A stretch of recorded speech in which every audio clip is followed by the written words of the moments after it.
Okay, so hello mga kasari, mga katendera. So good evening, welcome ulit dito sa ating YouTube channel and welcome din dito sa ating sari-sari store. Okay, close na kami. Medyo maaga kami ngayon nag-close kasi 8:30 pa lang ay nag-close na kami. Hindi katulad ng mga nakaraang gabi no, yung nag-close kami noon mga nasa 9 na or 9:30. Ngayon medyo maaga, 8:30 pa lang, close na kami. Kasi medyo matumal ngayon, ilang araw na din siguro, pangatlong araw na to na medyo matumal. So okay lang yun kasi nakakabenta pa rin naman kami. Okay pa rin naman yung galaw ng aming mga paninda, nakaka-kumpra pa din kami naman araw-araw, nakakapamili pa rin naman tayo araw-araw. So blessed pa rin tayo kahit medyo matumal. So ganun lang talaga yun, may panahon talaga na matumal yung tindahan natin kasi wala na din kasi paso, kaya siguro ganun. At busy na din yung mga tao sa election, kaya siguro ganun na medyo matumal yung tindahan namin ngayon. Kaya nga pala may i-unbox na naman ako sa inyo kasi may nabili na naman ako online, pero itong nabili ko ay lagi ko naman to bili na vlog sa inyo. Isa sa fast moving dito sa tindahan namin, panghatak sa mga batang tumer, pero hindi lang naman batang tumer kasi kahit mga dalaga at malalaki kumakain naman. Itong aking in-order na naman sa Shopee, na i-vlog ko na siya dati, kaya i-vlog ko pa rin naman siya ngayon. So ayan pala, ay may technique pala dito kung paano makaka-order tayo ng mas mura. So ay 4.5 kilos, kaya mabigat siya. Ayan. So, nung isang araw pa to dumating, kaya lang hindi ko pa talaga na i-unbox. So, hindi ko pa siya binenta kasi gusto ko nga i-share sa inyo. Pero na-share ko na din itong nabili ko na to kasi lagi ako nag-upload nito pag nakakabili ako sa online. Sa Shopee ko siya binili. So, ngayon, i-unbox ko sa inyo para sa iba din ng mga hindi nakapanood ng video ko dati na in-upload ko. So, ngayon ay mapapanood nyo na.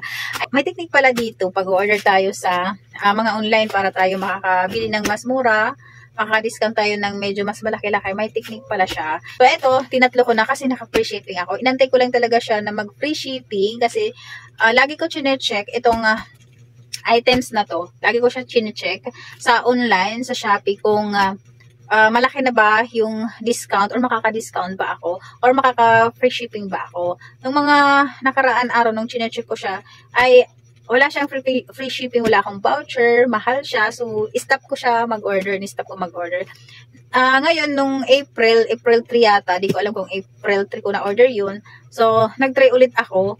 And, ayan, naka-free shipping pala siya. Trinay ko ng isang topper, so naka-free shipping. Trinay ko din ng dalawa, naka-free shipping pa rin. Trinay ko din ng tatlo, naka-free shipping pa rin. So, trinay ko ng pang-apat, hindi na siya free shipping. Mahal na. So, ginawa ko ay tatlo na lang yung in-order ko. Mas mura ngayon kasi 280 na lang. Kasi akong binayaran na shipping, kaya nag-go na ako, dinamihan ko na, tinatlo ko na agad. Tapos, i-check ko siya ulit. Baka mag-discount, baka may discount ulit or baka mas mura ulit.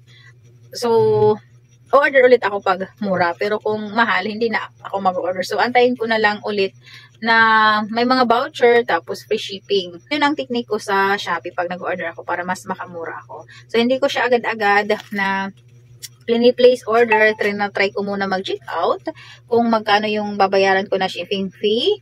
Kung may voucher ba ako, kung mas malaki ba yung matitipid ko, kung gamitin ko yung voucher ko. Kasi kung mas malaki yung matitipid ko, makaka-discount ako ng medyo malaki. So yun, dun ko na siya please order. Pero kung mahal, hindi na muna ako nag-order. Hinahayaan ko na lang muna, tapos ilang araw, check ko na lang ulit kung may free shipping na, may voucher. So yun po yung ginagawa ko. Tapos, trinatry ko siya na isa lang muna yung orderin ko kung makaka-discount ako, kung mas makakamura ako. Pag isa lang na may discount, free shipping, so go na ako, nag-order na ako. Trinatry ko pag dalawa, kung ganun pa rin, kung free shipping. Pero kung may shipping fee na, hindi na ako nag-order. Kasi minsan kahit isa lang yung orderin mo, malaki yung shipping fee. Tapos kahit mag-less ka pa ng voucher mo, gamitin mo pa yung voucher mo, malaki pa rin yung babayaran mo sa shipping, napapamahal pa rin. Kailangan kasi medyo mas mura kasi paninda natin itong mga ino-order natin. So, kailangan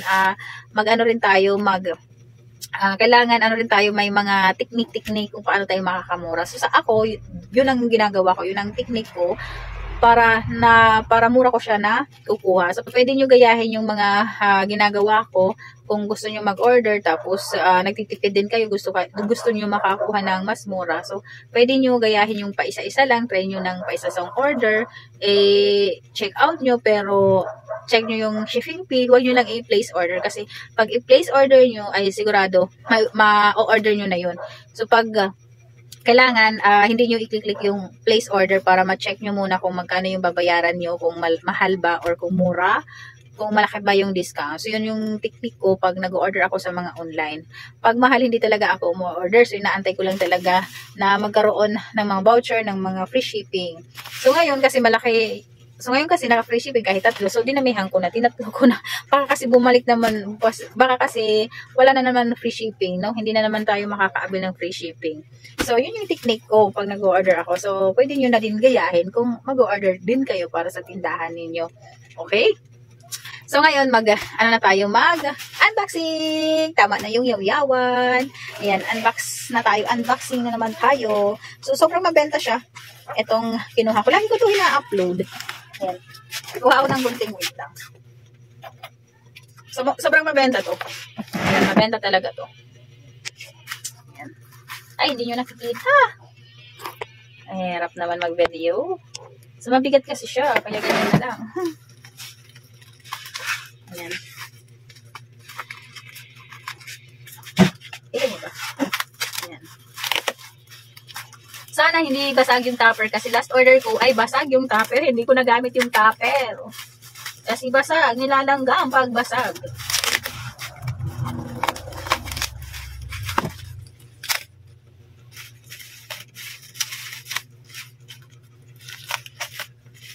Di pa ako nakapag-try mag-repack nito. I-try ko siya i-repack.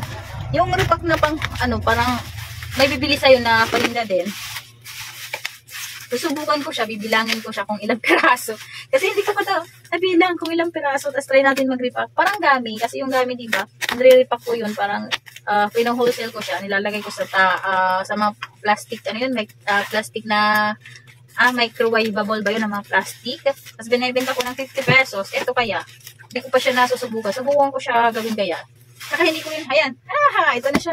Hindi ko pa siya nabilang kung ilang talaga yung laman nito. So, hindi ko alam kung ilan yung laman nitong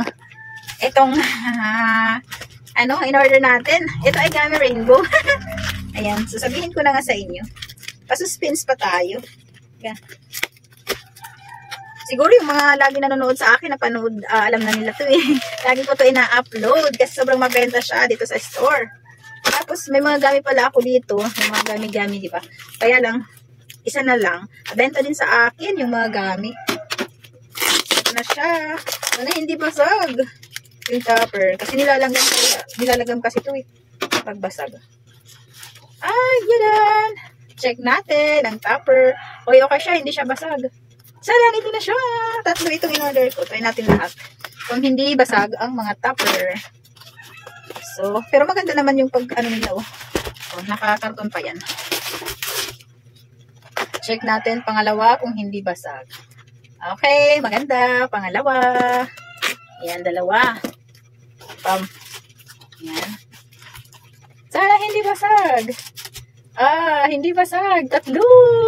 So, ito na. Hi. Tatlo. Okay, wala nang laman. Okay. So, ito na yung gami natin. Ayan. Ito yung ating Gummy Rainbow. Wala na ako dito. Kahit itong mga gami na, maliliit, wala na din. Bukas lalagyan ko ng mga gami. So, ito, wala na akong display dyan. Matagal na. Matagal nang naubos yung mga Gummy Rainbow ko. Nung last vlog ko, halos, ang bilis niya maubos. 2 araw pa lang kalahati na yung bawas. Kaya nag-order na ako, dinamihan ko na. Ayan, may 3 na tayo na mga Gummy Rainbow. Ayan, Gummy Rainbow po ang in-order ko. Ayan, ganyan lang. Dami no. 3. Ayan, so bentahan ko nito ay 2 pesos. Itong mga Gummy Rainbow. Hindi ko alam kung ilang piraso to kasi hindi ko pa to pinilang. Pero nakikita ko kasi sa ibang kapwa natin kasari is 2 yung bitahan nila. Kaya benta ko na din to ng 2. Nakigaya lang ako sa kanila. Hindi na ako nagbilang. Kasi lahat sila ay 2 peso daw. Yung iba naman is 2-5 piso yata. Yan. So, 3 ang in-order natin kasi malakas ito sa tindahan. Ayan. Ang bigat niya. Okay, oh. Dami no. Oh, 3. So, ito yung pinakamalakas dito sa tindahan. Pag mga pagkain na mga ganito, mabenta siya. Ito talaga kasi matamis siya na maasim. Kaya gusto ng mga bata, kahit mga malaki. Kahit mga malaki na mga dalaga gusto nila. So madami na nagtatanong nito sa akin kung mayroon na ako nito. Kaya lang, Hindi pa ako nakapag-order kasi nung nakaraang araw. Ayan, so ilang weeks na ako na wala nito, siguro 2 weeks ba? 2 weeks na akong walang tinda nito kasi naubos na kahapon, nung isang araw pa lang kasi ito dumating. So bukas i-display ko na ito kasi madami na nag-aabang nito. Ayan mga kasari, kung kayo wala pa rin kayo mga ganito, so try nyo na din benta ng mga ganito sa tindahan ninyo. Tapos gayahin nyo na lang din yung paano ako mag-order para mas makatipid rin kayo, para mas malaki din yung makuha nyong discount.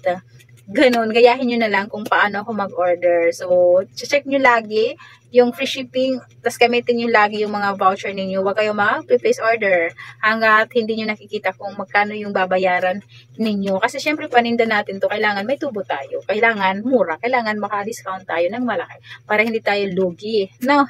Okay, so ayan, hanggang dito lang muna itong vlog natin. So nag-unbox lang tayo, na-share ko lang naman yung ating binili sa online at kung paano ako mag-order, paano tayo makaka-discount. So yun, so kung mahilig ka manood sa mga ganitong video about sa pagsasari-sari store, so subscribe na yung channel natin at click mo na din yung bell para updated ka kung may mga bagong video ako na i-upload dito sa YT natin. At sa mga nakasubscribe na dito, maraming salamat sa pag-subscribe at panonood ng ating mga video. Thank you, tayo ay naka 500 na! 500 subscriber na. Sana maka-1K tayo dito at sana mamonetize na rin tayo dito.